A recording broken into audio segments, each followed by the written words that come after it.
Hi, my name is Avery Schlereth, and I am on Rebuilding the Beast with Festus Easily, and we're going to be talking everything from reality TV to thyroid to health to self-love, etc., etc.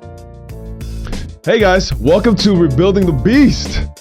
I'm your host, Festus Easily, NBA player turned podcast host, and on this show, I'm going to have a lot of my inspiring friends come on to share with you their rebuilding journeys. I hope you can take the tips from their lives and apply it to your life as well. Oh, and don't forget to hit subscribe, like, comment, share with a friend. All the things. All right, I'll see you guys soon. Welcome to Rebuilding the Beast. Thank you. Avery Schlereth. We have been friends on Instagram for a while. Yes. Especially after the pandemic. Sweet Sweat, Yeah. who you work for, Yes. sent me some product. Yes. And that's how I got to see your page and see some of your message, which is beautiful. And then into researching more about you, then I got to find out some other stuff that I think people would love to know how you dealt with that. But first off, how are you doing? I'm great. Surviving. Just came out of a pandemic. So, it's just like you're like relearning how to live life, like making a schedule, actually going to work. But I'm good otherwise. We're all trying to figure this thing out right now. And last year, I had this problem where I felt like I was looking around and we had all these issues, right? Social justice issues. We had a pandemic issue. And one of my biggest problems was I looked around and I didn't see, I was wondering where our leaders were. Yeah. And it's a thing that really bothered me because I felt like we needed direction now more than ever. Yeah. And so in my own little way, I feel like this podcast can be that for a lot of people. Yeah. Who are struggling. They want to hear your story, your perspective on what you're struggling with, and also tips from your life on the things that you've gone through. Hypothyroidism. Did I say it right? Yeah, hypothyroid. There's hyper and there's hypo, and I have hypo, which is where your thyroid runs slow. So your metabolism runs slow, your hormones are off, you get really tired, really fatigued, you gain a lot of weight. The whole thing. It's a little butterfly-shaped thing in your neck that controls basically every little part of your body. Like your mood, your energy, your weight, your metabolism. It's funny, or not funny, but this is something that I was just saying to you earlier that my brother is struggling with. Yeah. And he's always said it to me. And I have to check my thyroid. I have to see. And I was like, what is this, right? And I'm sure a lot of people are struggling with this and they don't even understand the idea of your hormone levels affecting you. So maybe take me through your journey of discovering that this was a problem for you and, kind of how it affected you.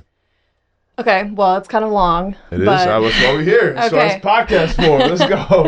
All right. So I modeled my whole growing up.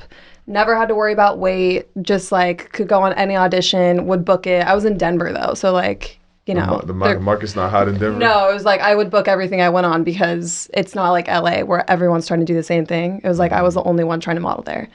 So I modeled from 8 through 18, and then I was I want to move to LA and model. I had an agency in LA, and I had them when I got out here. And once I got out here, 6 months after being here, I started gaining a lot of weight. I was getting really tired, super depressed, crying every day. My parents were like, oh, maybe you should not drink so much. Are you drinking a lot of beer? Because I was 18, you're away from your parents and all of a sudden you're partying a little bit. Freedom. Yeah. Yes. So then after 6 months, I gained a lot of weight, and my agency was like, hey, can you go on this audition? And I kept telling them, I just don't feel comfortable. I don't feel good about myself. I don't want to go. So then they dropped me. And I was that's I was 18 and hormonal, and that was the worst news ever. I was great. I'm not good enough. So after a while, I went to all these natural doctors, and they put me on all these cleanses for weeks at a time, and I wasn't losing any weight. I was following it to a T. I was drinking all of these green juices and not eating. I was miserable. And then after a couple months of like doing all these cleanses, they finally took my blood and they were like, oh, you have hypothyroidism and Hashimoto's. And I was like, what? That's another thing I want you to talk about as well. Yeah. But why was that your first go? Was the natural doctors? Because you don't even think about that. When I was I got, I guess, diagnosed when I was 19. But when you're 18, 19, like you don't, I guess it's like an old woman's disease. Like hypothyroidism, you don't get until you're older, apparently. So we just didn't even think that it would be something like that. So my mom was like, oh, maybe you're like allergic to something like gluten or dairy or. Yeah, but even in that case, like people would go check their blood, right? Isn't that what they do now to check your allergies? Like you would check all these different things with a doctor. Well, now they do, but like back then, like 10 years ago, it was like, there couldn't be something that wrong with me. So they just like put me on a bunch of cleanses, and then they finally took my blood, and I had both hypothyroidism and Hashimoto's, which like Hashimoto's is the autoimmune, so it works against your thyroid. Yeah. So she told me that. I was on birth control at the time, and she put me on Cytomel for my Hashimoto's, and then she put me on Synthroid for my thyroid.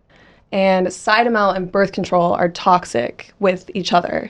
So I went like psychotic. I was like crying every single day, gaining more weight, so depressed. So my parents were like, all right, we're gonna fly you home. Like you can't be like handling this in LA by yourself. So they flew me home. I saw an endocrinologist. He was like, why are you on these medications? I was like, I don't know, some weird natural doctor like put me on them. Yeah, this is hardly a campaign for natural doctors right now. No, I have my own thing with like holistic. I tried holistic again like 4 years into my thyroid. Went terribly. Because they were like, oh, we can take you off your medication. And I was like taking 72 like herbs, like herbal supplements every day. And I went crazy. I gained a lot of weight. I got this crazy rash around my mouth, my eyes, my hips. Like I need the synthetic hormone. I've tried, and other people are like, you could get off your medication, but I have tried it and I don't think it's for me. I've always wondered about that. I always wondered about meds and the effect they have on us. But this is one of the first times I've heard someone say, the natural path did not work for me. And I prefer to have the meds that actually work for mine. And this is something that you're struggling with, something that your body is dealing with. So it's not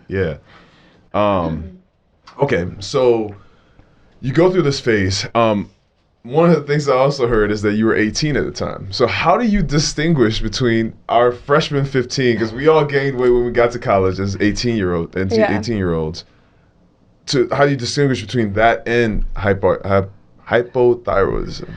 Well, it's funny because, I was like drinking a little bit, eating out a little bit, but like during the week, I was eating like lettuce and doing an hour of cardio every day. I was eating nothing. I was like, there's no way I should be this overweight. And also it looked like, for me, it looked overweight, but it was almost like I was like swollen. It wasn't even like fat. It was just like I was like a water balloon, like I was just like puffy. It was like a different kind of weight gain than just a normal, Yeah, tell me the other symptoms that other people should look out for. Depression, weight gain, your joints hurting, no energy.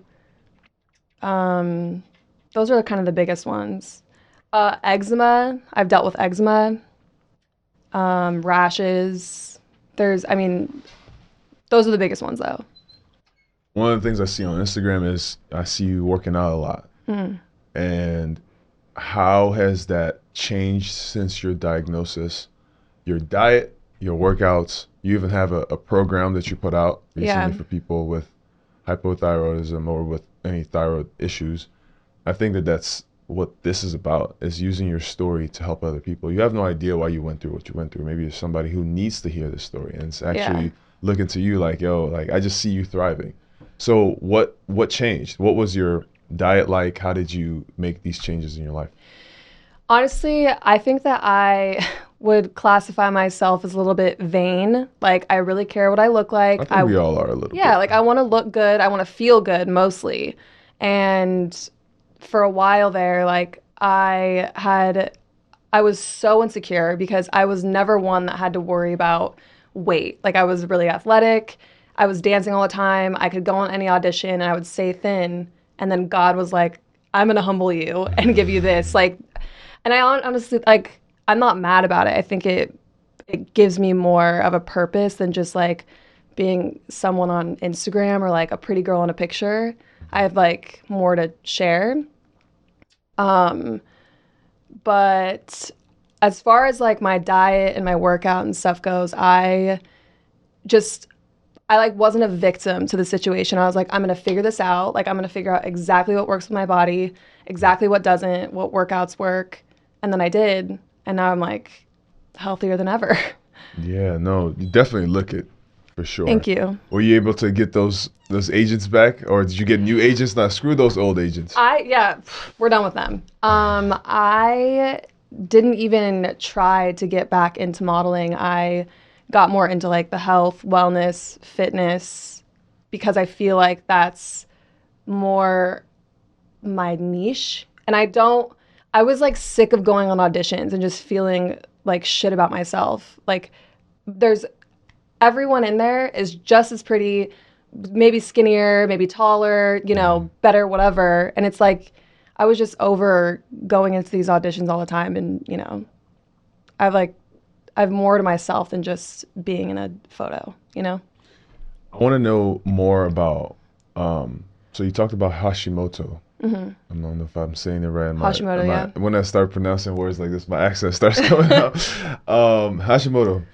Tell me about that. And then also tell me about, you said the meds work for you. So maybe share some of that. Yeah. So Hashimoto is the autoimmune. It works against your thyroid. So it's like, it's harder for your numbers to get in range. It messes with your hormones. Like my TSH, which is your thyroid stimulating hormone, is supposed to be like between a 0.4 and a 4.0. And mine was at an 11.0 when I first got diagnosed. So I was like crazy.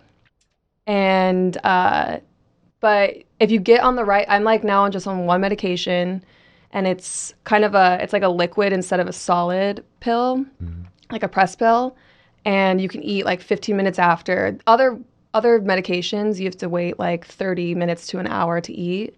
But this one is great. It's called Thyroid, and I'm on 88 microkilograms and 75. And I have to go 2 days of the 75, 1 day of the 88, and alternate that way. Have you ever missed a dose, and what happens when you do? I have missed a dose, and I don't notice it too much. But if I miss like a week, I would probably get really tired or moody or, just not feel myself. Well, I think today's Thursday. Today's Friday? Friday. Okay. So Flashback Friday, right?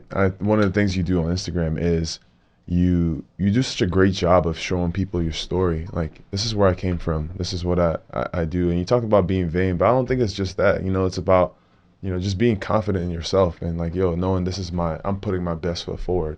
Tell me about that, your journey with loving your body. And because that's one of the things you do. You say there's a lot of positive messages on your Instagram page about that. Yeah. It took me years. Like, I think even as a kid, I would struggle with like body image issues.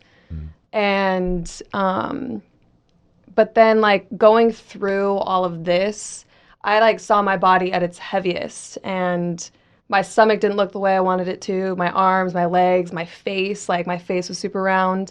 And I just like hated everything about myself. And it was honestly just draining, because it's like you're looking in the mirror 14 times a day. You're just like, ugh, like I hate myself.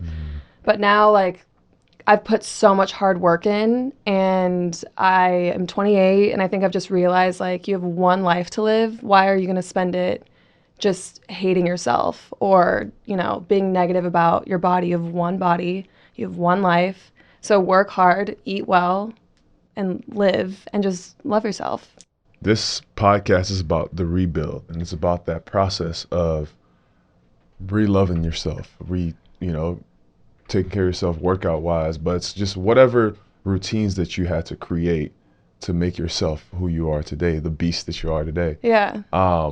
What was that journey of self-love? Like, what did you have to do? What can people do to find their own journeys or find their own love of self? Yeah. To be honest, I worked with a life coach for a while, and he helped me a lot to like compartmentalize my thoughts about myself, and just like knowing that you're a goddess and that you have this one vessel and this one life, and like don't waste it hating yourself. Put in the work. If you want to see results, if you hate something about yourself, change it. Like you can change the way that your body looks by eating right or working out. And that's kind of what I've done, is just like work really hard to get what I want. And then just, it took me 8 years though to like figure out how to actually look in the mirror and be like, damn, you're great. Like, you're amazing. It takes a long time. That self-love journey for all of us. Like I know so many people. I've been through my own fair share of that battle of self-love and figuring out that you are what people say you are too. Because other people are coming to you and saying, "Oh, you're so amazing," and you're like, "I'm not really like." Yeah. Especially being an athlete, that was always like you're always competing against the next person. So it's hard not to be that person on social media. You even talked about having to do like duck faces just to stay thin on social media and while you take pictures. Do you feel like social media also creates that pressure too for people? 100%. That's also why I kind of didn't want to get back into modeling, because it's not special anymore. Anyone can be a model on Instagram, but they have fake lips, fake nose, fake boobs, fake ass, fake waist, fake everything. It's just not, it's not even, like I said, it's not special anymore. A ton of the supermodels that are modeling today have work done, you know? But I think it really has messed with, that's why I think there's like so much mental health stuff going on, because we look at all these, it's like false realities that we're looking at every day. And I've really had to pull back on going on Instagram just like to pass the time by, because I'm like looking at people's lives and I'm like, why am I on this person's friend's cousin, and why am I in their tagged photos? Like, why, it's mindless, and I think it's messed with a lot of people and like loving themselves. That's a lot of us, and I think even in that case, it's just this idea of comparing yourself to people's perfect pictures. Yeah. And when you can be vulnerable and as open as you have been, and then like on this podcast, that's what we want to promote, is the real conversations. Like I want to see the real you and the things that you struggle with, because those things, those flaws actually make you beautiful. Yeah. And even in this age where everybody is, there's all this nipping and tucking in LA, I think that there is a beauty. There's a beauty to being natural. Yeah. There is beauty. We're all beautiful in our own different ways, and the flaws are what make us beautiful, Yeah. What is, how did you find your way though, being so open on social media? What was it that made you feel like you wanted to share your story that way? Because I was painting a picture that was not real. I was just putting out photos that I thought were really pretty of myself or of my family, but it's not like, people didn't know that I was actually struggling with so much more than you put out. And it's like, people are like, oh, you came from a famous dad and you're pretty and you model and you were on a show and like you have your life figured out. But no, like I have been struggling for years trying to figure out how to feel good, So I decided to share everything. And it's crazy the amount of people that reach out to me for thyroid stuff now. Just like 13-year-olds, 16-year-olds, 30-year-olds, like boys, girls, not even people with thyroid issues, just like, how can I get your confidence? How can I get fit? How do you stay on track? And it's amazing, because I'm like, I would rather those kind of people reach out than like, dumb guys trying to say weird things.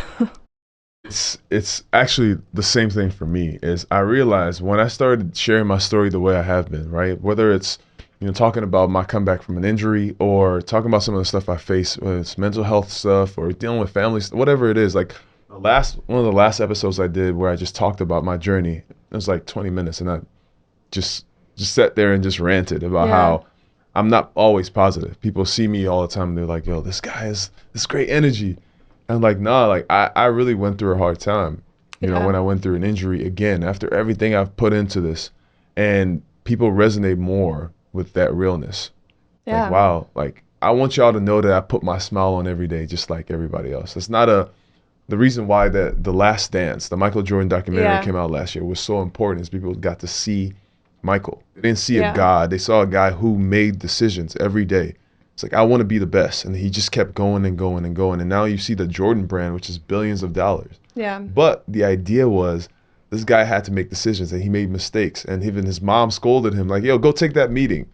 That was how he even took the meeting with Nike to become this brand. And so it's just, people don't always have it figured out. We're always trying to figure it out. Everybody is figuring life out.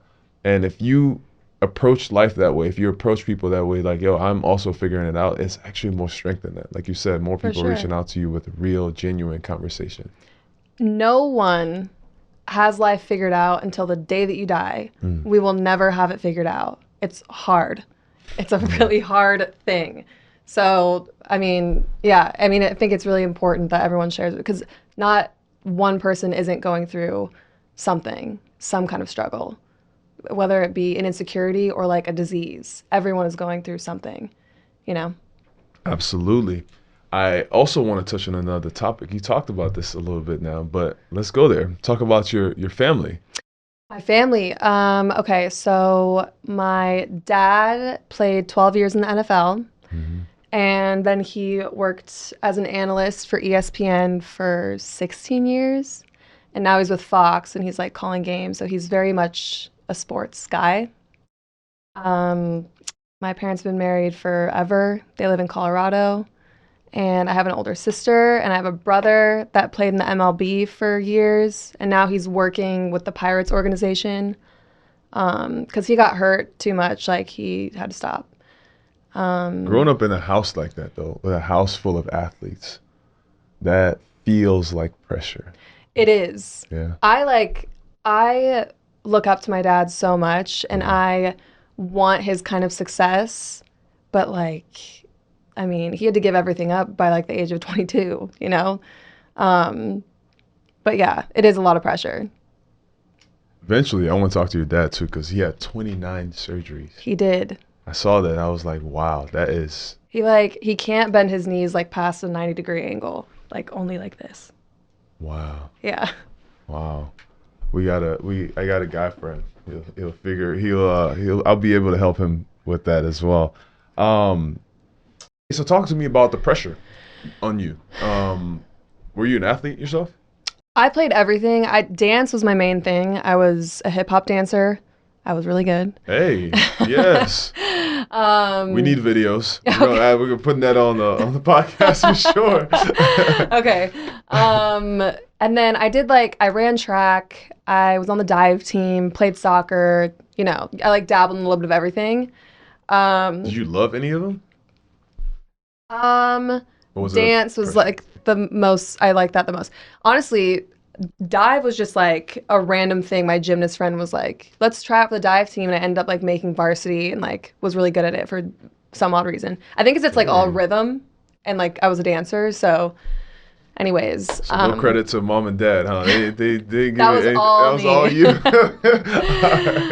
And then track I was good at too, but dance is the main thing that I loved. Yeah. But yeah, the pressure, because Daniel, my brother, it's he grew up playing baseball, and it was a no-brainer. He went to college, he was the best, he gets drafted, he was great, And then I think that my sister went into acting and I went into modeling, and we're oh, this is what we're meant to do, because it's it's going to put us, that's equivalent to an athlete if you get really good at modeling. You don't have to go in that path where he went in to try to compete with him. You go in a different industry, and then I got that's you. That's going to Make put your own you, footprint. Yeah. But yeah, I mean, when I was younger, I didn't really feel the pressure. But then, like, when you get older and you move out by yourself and you're like, what am I going to do about money? What am I going to do about a job? And if you're not booking every single modeling thing, you're like, well, what am I supposed to do? But now I'm like, I think it's not pressure. I think I feel more like I just look up to my dad and I want to have success like him. But I don't necessarily feel too much pressure. I'm just going to like, you know, live my own story. Has your definition of success changed over time? Yeah. I think that success to me when I was younger was being famous because my dad was famous. And I was like, that's success. And then after a while, I was like, no, success is like being able to work, but it doesn't feel like a job. Like you love what you do and you're still making money. Yeah. That's success.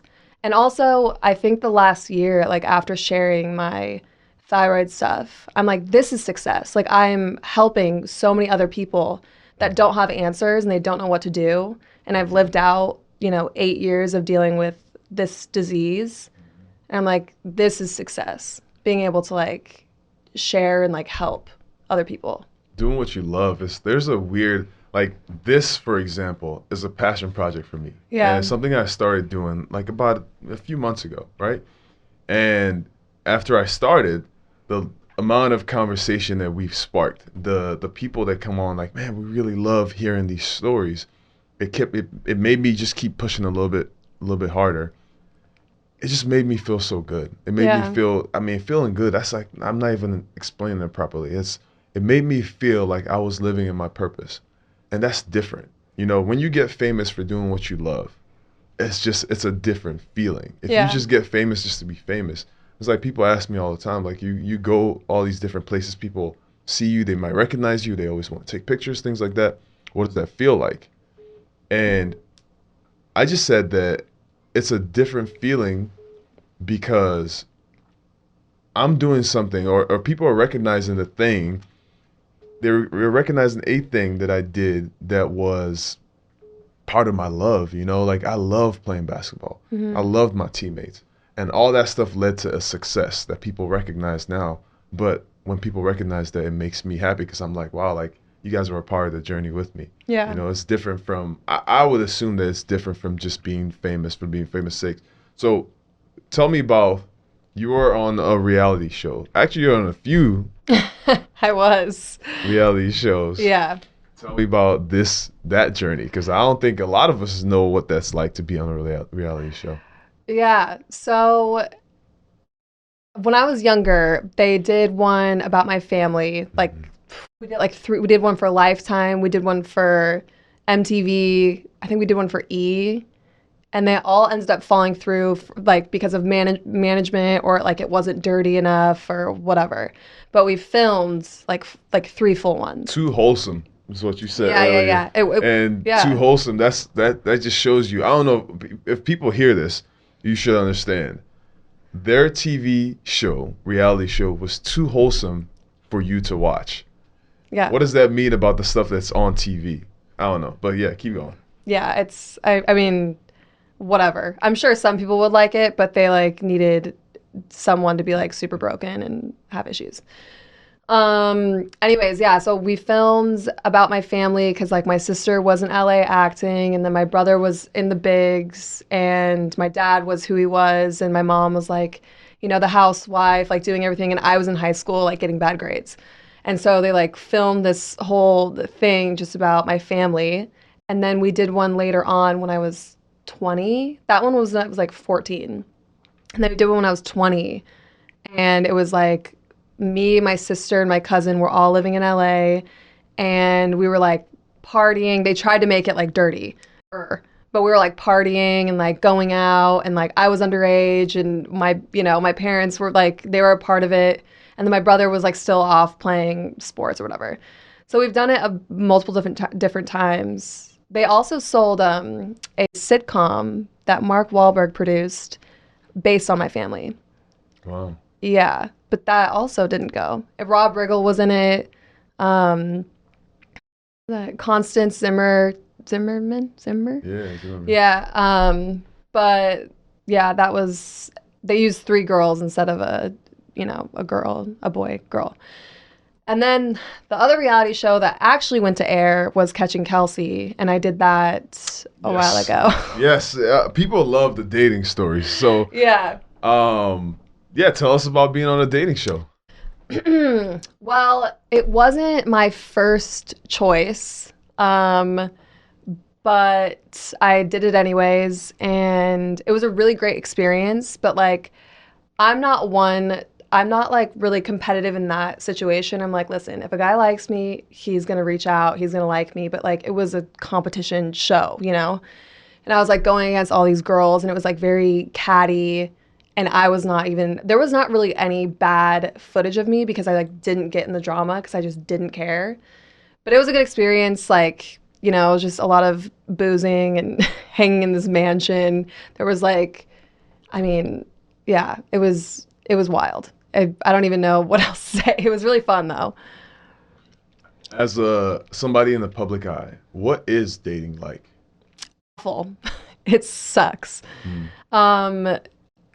I think social media has ruined it for us because as soon as you date somebody, they can find the next best thing with a click of a button. On Instagram, they can reach out to whoever they want, slide in the DMs. It's like grass is always greener syndrome. Like no one wants to be tied down. No one wants to like give their full attention to one person anymore. So yeah, it's kind of sucked.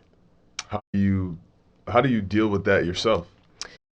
And it's not, I think for us, I always say this about being the change that you want to see. So how are you able to fight against that thing that we're all struggling with, this what do they call it, the paradox of choice? Yes. Yeah. I think, which I've only like learned in the last year, is like knowing your worth and loving yourself. And if someone is not giving you 100%, then know that like you need to back off that and be like, hey, well, you're not worth my time. And I think that when you do love yourself and you do know your worth, it's going to like give off in situations and you'll attract the right people, hopefully. So that is dating advice from Avery Schlereth. Thank you very much. No, so okay. Tell me about also just the public eye, right? Being in the public eye is a tough thing because now you're subject to criticism from people that don't even know you or you don't know, because at the end of the day, like you said about TV, they only show you what they want you to see. Right. Like it being on Instagram, you only see 0.001 of my day, which is that picture or that video. Right. The rest of it, you don't know the real me. You don't know what I'm like when you close the doors. Right. So what is it like being subject to criticism for that little minuscule part of your life that people see? And I saw a couple captions where people are like, yo, well, she's trying to be famous, and I'm sorry if I'm bringing up stuff that's messed up, but no, this is the stuff that people have to deal with. Yeah, no, but stuff that you have to deal with. People don't really even know you. They don't know that you're sharing your story this way. You're being vulnerable, and you're talking like, oh, they're saying all these things about you. What is it like dealing with stuff like that? I think I've gotten like pretty thick skin being in LA for so long, and I'm also like, you're sitting on your phone, on your couch, criticizing someone for like trying to do something with their life. So it's like you don't really have any room to judge. I have people like when I was posting my before and afters of like my weight loss, people are like, you're not even fat. Like, what is wrong with you? Well, I'm like, okay, but listen, like I might not be like fat, but for me, I was overweight and like just, I'll comment back to people and be like, hey, you know what? I hope you have a great day. But like, this is the fact of the matter. I don't really get too worked up about it because I'm like, I don't even know you. And also, if somebody says something that is really inappropriate or really out of line, I'll just block them. Don't have time for that. That's what happens when you vibrate high, though. When you are focused on yourself and you focus on your own self-love and worth, I think like the way you look at the world is different. For The way sure. you look at dating is different. The way you look at, it's just like, dude, I don't have time to be in everybody else's mess. We're all, like I said earlier, all trying to figure it out. So if you start wasting your time jumping into somebody else's mess, something happened earlier on my drive over here where somebody tried to cut into my lane. I'm like, yo, and then he flips me off and he cut into my lane. Yeah. And I'm like, dude, I'm not gonna be dragged into your mess. This is like you're Yeah. having something going on with you that has nothing to do with me, and you're not Right. gonna ruin my day. But that goes the same way with social media. Yeah. You have to be able to arrest these thoughts when they come up in your head, and I always love to hear how people deal with these things. So thank you for sharing. Of course. The question that I heard Oprah ask, and it's a question I think that I want to start asking everybody that comes on the show. What is your intention? What is your intention with sharing your story? Yeah, that's good. My intention is I don't want anyone to go through what I went through. For 8 years, I tried every cleanse, every diet, every pill, every workout, Pilates, yoga, the keto diet, high carb, low carb, vegan. I've tried everything. And for years it would just end up with me like crying about hating myself. And I'm so tired. I can't lose weight. Like I just was like sick of myself.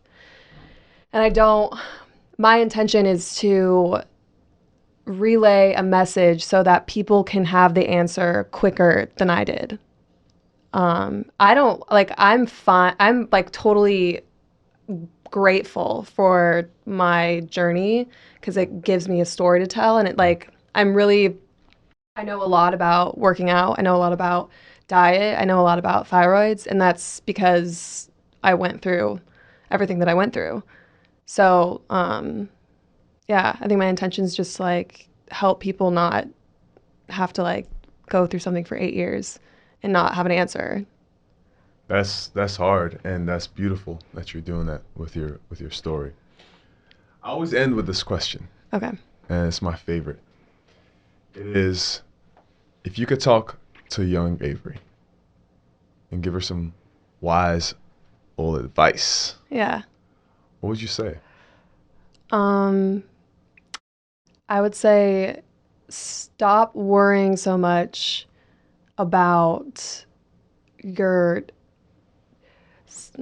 stop worrying so much about your weight and your appearance because you have one life to live. And life happens in a snap. It happens in a second.